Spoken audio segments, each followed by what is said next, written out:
266장 찬양하겠습니다.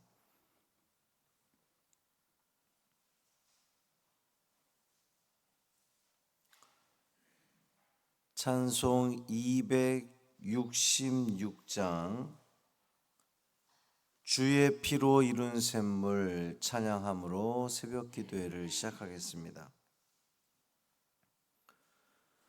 주의 피로 이룬 샘물 참 깊고 넓도다. 구원하는 그 신능력 다 찬송할지라. 찬송하세 주의 보혈 그 샘에 지금 나아가 죄의 깊이 빠진 이 몸 그 피로 씻어 맑히네. 죄악 세상 이김으로 거룩한 길 가는 나의 마음 성전 삼고 주께서 계시네.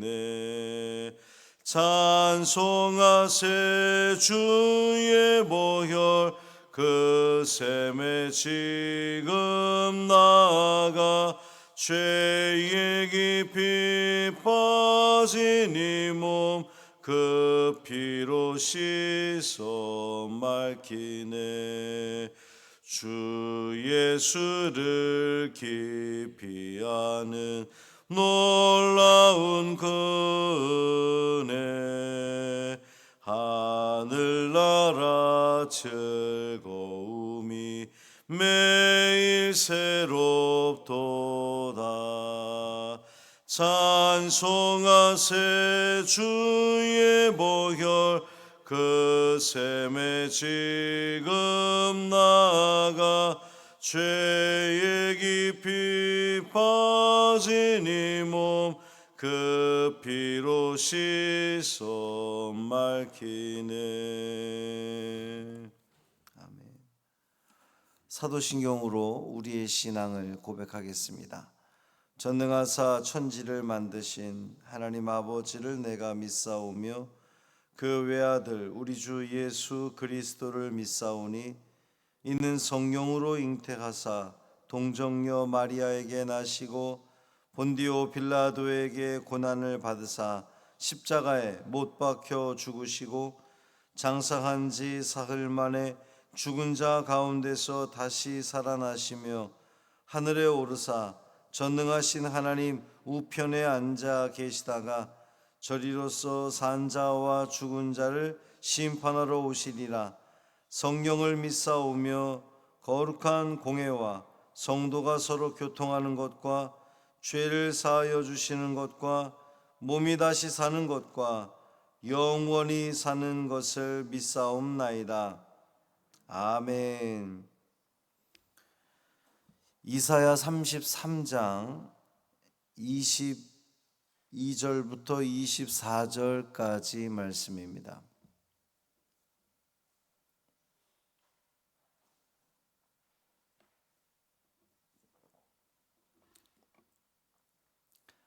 이사야 33장 22절부터 24절까지 말씀 함께 읽겠습니다. 대저 여호와는 우리 재판장이시오. 여호와는 우리에게 율법을 세우시니요. 여호와는 우리의 왕이시니 그가 우리를 구원하실 것임이라. 내 돛대 줄이 풀렸으니 돛대의 밑을 튼튼히 하지 못하였고 돛을 달지 못하였느니라. 때가 되면 많은 재물을 탈취하여 나누리니 저는 자도 그 재물을 취할 것이며 그 거주민은 내가 병들었노라 하지 아니할 것이라. 거기에 사는 백성이 사죄함을 받으리라. 아멘. 이 말씀 하나님 말씀입니다. 오늘도 주님의 은총 아래 참 평강을 누리시는 복된 하루 되시기를 주님의 이름으로 축원합니다. 선지자는 여호와 하나님께서 그 도성에 계실 때의 그 상황을 보다 이제 상세하게 이야기하는 거예요. 그 도성은 어디입니까? 예루살렘을 이야기하는 거죠. 어제 말씀에서 하나님이 함께 하시기 때문에 그 모든 대적들이 다 물러가고 그들은 구원을 받게 되는 것인데, 하나님은 단순히 예루살렘 그 성에 함께 계실 뿐만 아니라 그곳에서 아주 중요한 역할, 사역들을 하실 겁니다. 22절 말씀 보면 대저 여호와는 우리 재판장이시오 우리에게 율법을 세우시니요 여호와는 우리의 왕이시니 그랬어요. 재판장, 요즘 우리식으로 하면 재판, 사법부, 그리고 율법을 세우신 분, 입법부입니다. 그리고 우리의 왕, 행정부죠. 그러니까 이게 입법, 사법, 행정이 뭐 최근에 생겨진 것이 아니라 이게 이사야 시대부터 이미 이렇게 표현이 된 겁니다. 이 뜻은 뭐예요?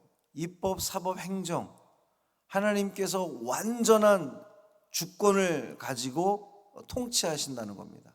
다스리신다는 거죠. 그러니까 그가 우리를 구원하실 것입니다. 완전히 다스리시는 그 하나님께서 이스라엘 백성들을, 예루살렘을 구원하신다는 거예요. 이제 선지자는 이 구원자는 여호와 하나님이시다라고 하는 이 주제를, 이 시각을 달리해서 백성들 편에서 바라본 구원으로서 이제 서술을 하는데, 예루살렘 도성을 돛배에 비유하고 있어요. 이유가 뭐냐면 예루살렘이 지금 처한 상태가 좌초될 위기에 처한 배와 같기 때문입니다. 이제 위태위태한 거죠. 23절 보면 내 돛대줄이 풀렸으니 돛대의 밑을 튼튼히 하지 못하였고 돛을 달지 못하였느니라 그랬습니다. 이 같은 묘사는 당시 예루살렘의 아주 안일하고 나태한 그런 그 상황을 보여주는 거예요. 이제 배가 좌초될 위기, 파손될 위기에 지금 처해 있습니다. 그러니까 아수르 군대의 포위하에 있는 이 미약하고 나약한 그 예루살렘이 함락당하는 것은 이제 시간 문제입니다. 예루살렘을 위협하던 이 아수르 군대의 관리 랍사게의 말을 통해서 우리는 이 사실이 잘 드러나고 있는데, 열왕기하 18장에 보면 그 랍사게가 하는 말들이 쭉 언급이 되는데 얼마나 이스라엘을 조롱하고 또 이스라엘 다스리시는 그 하나님을 조롱했는지 몰라요. 그런데 그렇게 랍사게는 이 이스라엘 바라보면서 야 니들이 믿는 하나님이 어딨냐 막 조롱하고 그랬는데 결과는 완전히 바뀌었죠. 아수르 군대가 하나님의 그 초자연적인 역사 가운데에 그냥 그 밤에 다 진멸당하고 말았잖아요. 23절 하반절에 보면 때가 되면 많은 재물을 탈취하여 나누리니 저는 자도 그 재물을 취할 것이며 그랬습니다. 때가 되면 많은 재물을 탈취하여 나눌 것이다 그랬어요. 모든 그 주변 나라들이 생각할 때에 아수르에 비해서 이 예루살렘은 정말 그 보잘것없는, 너무나 그 약한, 그래서 아수르 군대가 예루살렘의 그 모든 것들을 탈취해서 나누게 될 것 같은데, 지금 정반대로 예루살렘 백성들이 아수르 군대의 탈취물을 나누게 될 거라는 거예요. 그러니까 하나님의 역사 가운데 18만 5천 명이 그렇게 아수르 군대가 그 밤에 퇴각을 했잖아요. 아주 몰살당하는 그런 일을 겪고 말았는데, 그 결과 그들이 가지고 있던 모든 전리품까지도 다 이제는 예루살렘 백성들이 오히려 그것을 취해서 나누게 될 거다라는 거예요. 심지어 얼마나 그 전리품이 많았는지 저는 자들도 그 재물을 취할 수 있을 정도로, 그러니까 장애를 가져서 막 신속히 움직일 수 없는 사람들조차도 많은 재물을 소유할 만큼 그런 전세가 완전히 뒤집어졌다는 이야기입니다. 그러니까 당연히 파손될 것으로 여겨졌던 예루살렘이 강력한 아수르 군대를 물리치고 대승을 거둔 거죠. 그리고 또 24절 말씀 보면 그 거주민은 내가 병들었노라 하지 아니할 것이라 거기에 사는 백성이 사죄함을 받으리라 그랬습니다. 내가 병들었노라 하지 않을 것이다. 예루살렘 도성에서 질병이 사라진다는 거예요. 왜냐하면 치유의 하나님께서 함께 하실 것이기 때문에. 내 질병이 내가 병들었노라 하지 않을 것이다. 뿐만 아니라 질병만 사라지는 것이 아니라 거기에 사는 백성이 사죄함을 받을 것이라 그랬어요. 육신의 질병보다 더 큰 문제가 뭡니까? 영의 문제예요. 죄의 문제. 내가 몸이 병이 들어서 아플 수 있습니다. 고통스러울 수 있습니다. 더 문제는 하나님으로부터 멀어지는 게 더 문제인 거거든요. 혹여 우리 삶 가운데 질병이 오고 어려움이 닥쳤을지라도 그 일을 통해서 하나님께 더욱더 가까이 나아가고 하나님과 함께하게 된다면 그것이 은혜인 거죠. 그게 은혜인 겁니다. 구원받은 예루살렘 백성들은 죄 용서함을 받을 거예요. 이제 더 이상 죄악이 그들을 다스리지 못할 거라는 말씀입니다. 그들은 죄로부터 해방될 겁니다. 재판장이며 율법의 수여자이시고 왕이신 그 하나님께서 그 예루살렘에 계셔서 그 백성들의 구원자로서 다스리실 것이기 때문에 그들이 이제 해방되는 겁니다.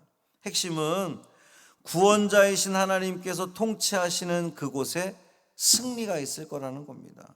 모든 질병이 사라지고 죄 용서함에 은총이 임하게 될 거라는 말씀이에요. 점점 이게 확대되고 있죠. 재물을 이제 재물을 소유하게 될 것이다. 질병이 사라질 것이다. 죄가 용서함 받을 것이다.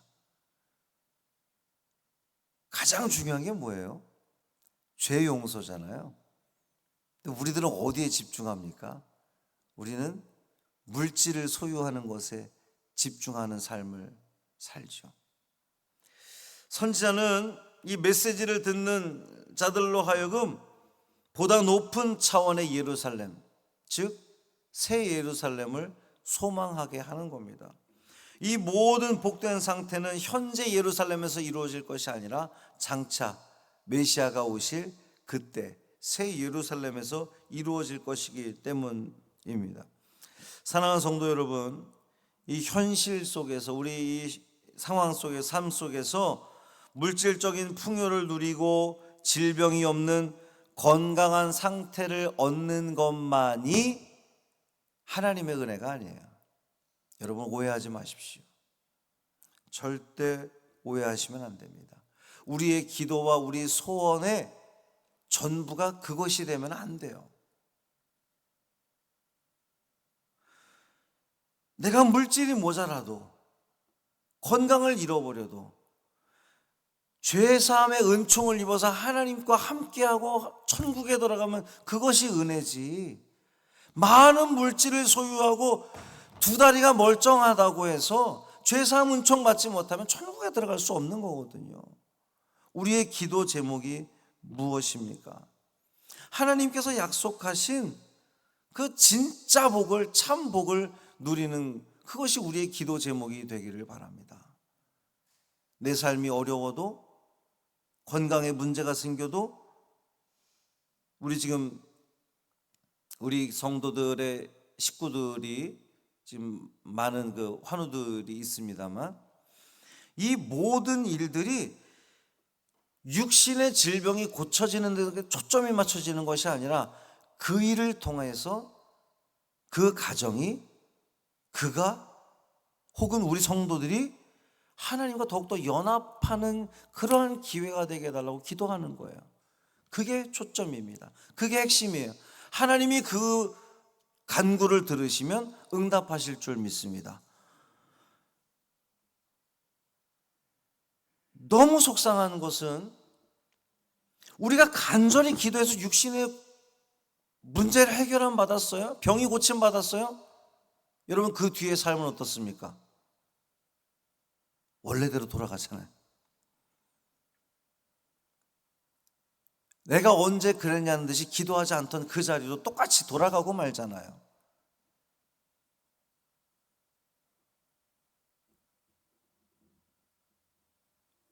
우리 유리라던가 우리 문경 씨나 우리 주용택 집사나 우리 이상규 아들이나 우리 많은 그 환우들이 주님을 갈망하기를 간절히 소망합니다.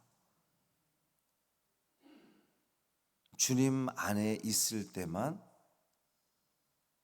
질병도 고칠 수 있고 죄사함도 받을 수 있고 천국의 은혜를 누리게 되는 거예요.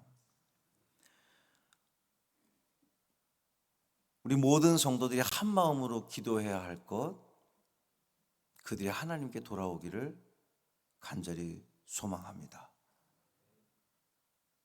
그래서 하나님의 은혜를 누리면 행여 그 질병이 고침받지 못한다 할지라도 좌절하거나 낙심하는 것이 아니라 오히려 그 일을 통하여서 우리 하나님을 더욱더 찬양하고 영광 돌릴 수 있게 되는 거죠. 그것이 깊은 신앙의 믿음의 길인 줄 믿습니다. 살아계신 아버지 하나님, 우리를 다스리시고 우리를 구원하시는 그 하나님께서 우리의 삶, 우리의 건강, 사실 그보다도 더 중요한 것은 우리가 하나님 안에 거함으로 말미암아 예수 그리스도를 통하여 죄사함 받고 용서함 받아서 하나님 품에 안기는 것인 줄 믿습니다. 가장 중요한 것을 놓치지 않게 하여 주옵소서. 우리가 입술을 열어 간구합니다. 우리 사랑하는 유리, 우리 문경 씨, 주용택 집사, 이상규 아들, 또 우리 많은 성도들, 환우들, 주님, 그들이 주님을 바라보기를 원하며 주님 안에 붙들림 바 되기를 간절히 소망합니다. 세상 그 무엇으로도 우리를 살릴 수 없습니다. 하나님만이 우리를 구원하실 수 있고 우리를 천국으로 인도하실 수 있는 분이신 것을 우리는 믿습니다. 주여, 그 믿음이 우리에게, 그들에게 임하게 하여 주옵소서. 한날의 삶을 온전히 주님께 맡기기를 원하며 우리 주 예수 그리스도의 이름으로 축복하며 기도합니다. 아멘. 하늘에 계신 우리 아버지여, 이름이 거룩히 여김을 받으시오며 나라가 임하시오며 뜻이 하늘에서 이루어진 것 같이 땅에서도 이루어지이다. 오늘 우리에게 일용할 양식을 주시옵고 우리가 우리에게 죄 지은 자를 사하여 준 것 같이 우리 죄를 사하여 주시옵고 우리를 시험에 들게 하지 마시옵고 다만 악에서 구하시옵소서. 나라와 권세와 영광이 아버지께 영원히 있사옵나이다. 아멘.